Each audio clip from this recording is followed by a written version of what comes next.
Vous savez que vous avez de la chance, vous? J'avais envie de vous casser les couilles avec du Star Wars encore. Mais la saison 8 de Game of Thrones vient de commencer. Et avec toutes les références à la première saison qu'on a eu dans l'épisode de lundi, je me suis dit qu'il était temps d'en parler. Enfin, de la saison 1, pas de la 8.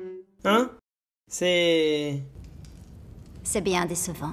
Je tiens quand même à vous rappeler que sur ma chaîne, on spoil beaucoup. Donc pour les extraterrestres qui auraient pas encore vu la série, il serait préférable de ne pas regarder cette vidéo. La saison commence alors que le roi Hagrid, Robert, arrive dans le nord pour chercher un nouveau bras droit après la mort du sien. Il demande donc à son ami le gouverneur du nord d'accepter ce poste. Ce dernier accepte afin de pouvoir enquêter sur la mort de son prédécesseur. Il découvre que la femme du roi est impliquée dedans et va commencer à douter de la filiation de leur fils. Doutes qui vont s'accentuer quand le fils du gouverneur du nord manque de se faire assassiner à cause de quelque chose qu'il aurait vu. En effet, tout laisse à croire que cet enfant est né d'une relation incestueuse entre la femme du roi et son propre frère. Mais le roi ne se pose pas ce genre de questions puisqu'il est trop occupé à planifier l'assassinat d'une jeune fille à l'autre bout du monde.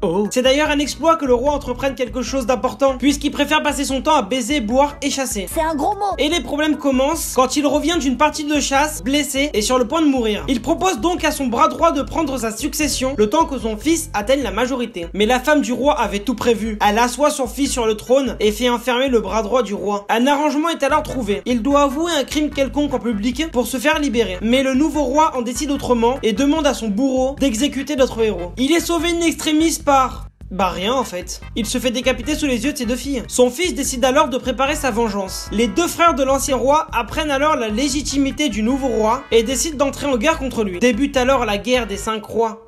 Attends, j'ai pas oublié des trucs moi?